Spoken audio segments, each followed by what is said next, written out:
महाराष्ट्रातील सर्व बहुजन समाजास सामाजिक आणि राजकीय स्तरावर एकत्र करण्यासाठी जय मल्हार क्रांती संघटनेच्या वतीने बहुजन परिवार संवाद मेळावा 29 मार्चला पंढरपुरातील बिर्ला हाऊस येथे होणार आहे। या मेळाव्यात इतर मागास आणि भटक्या विमुक्त प्रवर्गातील ज्येष्ठ नेत्यांना शासन स्तरावर योग्य ठिकाणी प्रतिनिधित्वाची संधी मिळावी यासाठी हा मेळावा घेण्यात येणार आहे। तसेच जय मल्हार क्रांती संघटनेचे अध्यक्ष श्री दौलत नाना शितोळे यांना विधान परिषदेत संधी देण्यासाठीचा ठराव सर्व समाजाच्या प्रतिनिधींच्या उपस्थितीत घेण्यात येणार आहे। यावेळी पत्रकार परिषदेत पुढे बोलताना संघटनेचे अध्यक्ष श्री अंकुश जाधव सर पुढे काय म्हणाले ते पहा। राष्ट्रातील बहुजनातील सर्व समाज घटक यांना राजकीय व सामाजिक स्तरावर एकत्रित करण्यासाठी आम्ही बहुजन परिवार संवाद मेळावा 2026 आयोजन करतोय।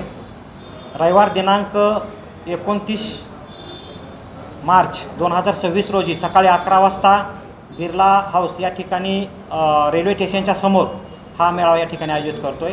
या मेळाव्याचं उद्दिष्ट म्हणजे जे भटक्या समाजातील 42 जाती त्या सर्वांना हक्काचं व्यासपीठ तयार करणं, त्यांना एकत्रित करणं, त्यांच्या अन्यायाला वाचा फोडणं आणि महत्त्वाचं उद्दिष्ट म्हणजे या 42 भटक्या विमुक्त जाती व बहुजनातील समाज बांधवांना न्याय मिळण्यासाठी, त्यांना प्रतिनिधित्व मिळण्यासाठी आम्ही जय मल्हार क्रांती संघटनेचे राष्ट्रीय अध्यक्ष लोकनेते दौलत नाना शितोळे साहेब यांना विधान परिषदेमध्ये संधी मिळावी अशा प्रकारचा ठराव आम्ही या मेळाव्यामध्ये करणार आहेत। आणि पांडुरंगाकडे आम्ही या ठिकाणी लोकनेते दौलत नाना शितोळे साहेब यांना विधान परिषदेच्या रूपाने आमच्या भटक्या विमुक्त समाजाला प्रतिनिधित्व मिळावं अशा प्रकारचं साकडंसुद्धा आम्ही त्या ठिकाणी घालणार आहोत।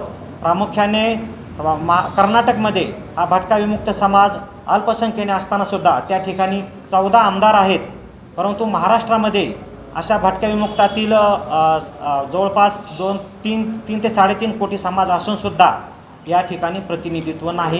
ही खरं तर या समाजाची शोकांतिका आहे। या समाजाला न्याय मिळवून देण्यासाठी मोठ्या संख्येने महाराष्ट्रातील 42 जातीचे जे नेते आहेत ते सर्व समूहाने या ठिकाणी येणार आहेत। मोठा असा मेळावा या ठिकाणी संपन्न होणार आहे। एवढंच मी या ठिकाणी बोलतो।